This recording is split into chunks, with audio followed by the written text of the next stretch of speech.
పట్టణము పట్టుకొను వాని కంటే తన మనస్సును స్వాధీనపరుచుకుని దేవుని దృష్టిలో శ్రేష్ఠుడు. ఈ మాటను మనం ఆలోచిస్తూ ముందుకెళ్దాం. పట్టణము పట్టుకునే మనిషి ఎలా ఉంటాడు? పట్టణాన్ని పట్టుకోవడం అంటే, పట్టణాన్ని పట్టుకునేవాడంటే పట్టణాలను జయించేవాళ్ళని అర్థం. పట్టణాలను పట్టుకోవడం అంటే వాటి మీద యుద్ధం చేసి ఆ పట్టణంలో ఉన్న మనుషులందరినీ బానిసలుగా తెచ్చుకొని ఆ పట్టణాల మీద సింహాసనం వేసుకొని ఒక స్టాండర్డ్లో కూర్చునేవాడు పట్టణాన్ని పట్టుకునేవాడంటే. ఇప్పుడు పట్టణాన్ని జయించేవాడు, పట్టుకునేవాడు ఎలా ఉంటాడు? నడుద్దామా వద్దా, యుద్ధం చేద్దామా వద్దా, చేసే గెలుస్తామంటావా, మనకి ఎందుకులే ఈ బాధలన్నీ అన్నట్టు ఉంటాడా? ఎలా ఉంటాడు? ఆర్మీ వాళ్ళని చూసారా ఎలా ఉంటారు వాళ్ళు?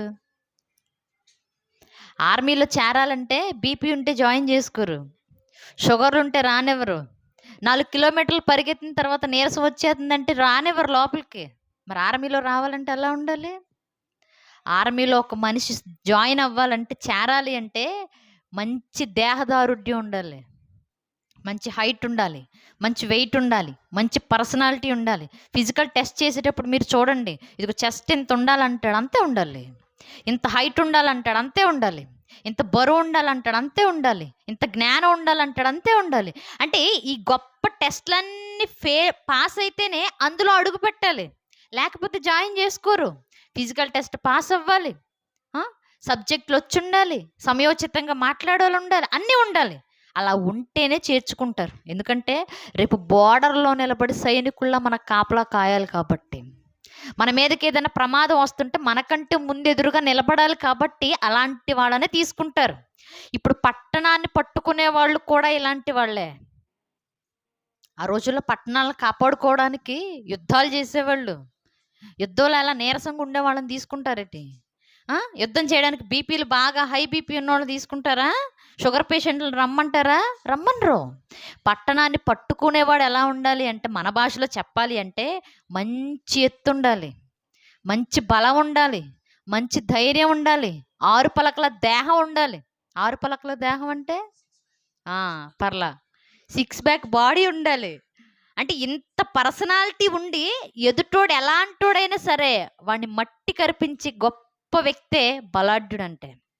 ఇప్పుడు అంటున్నాడు కదా, ఇలాంటి పరాక్రమశాలి కంటే కూడా తన మనస్సును స్వాధీనంలో పెట్టుకున్నవాడు గొప్పోడు. ఏంటి, ఇంత బలవంతుడు కంటే కూడా కంటికి కనిపించిన మనసు ఒకటి ఉంది చూడు మన లోపల, ఆ మనసును మనం చెప్పినట్లుగా వినేలా మలుచుకున్నవాడు శ్రేష్ఠుడు. మన మనసును మన కంట్రోల్లోనే ఎవరైతే పెట్టుకుంటారో వాళ్ళు గొప్పోడు అంటున్నాడు. అంటే నీ మనసు నీ దగ్గర ఉండాలి, నీ మనసు నువ్వు చెప్పిన మాట వినాలి, నీ మనసు నువ్వు ఎలా చెప్తే అలా నడుచుకోవాలి. అలాంటి వాడు దేవుని దృష్టిలో శ్రేష్ఠుడని మాట్లాడుతున్నాడు. ఒక్కసారిగా ఈరోజు శరీర బలం కంటే గొప్పగా మనస్సును బలపరుచుకోవాలంటున్నాడు. మన మనసు మన దగ్గరే ఉందనుకోండి, ఎక్కడికి వెళ్ళిపో మన బతుకులు.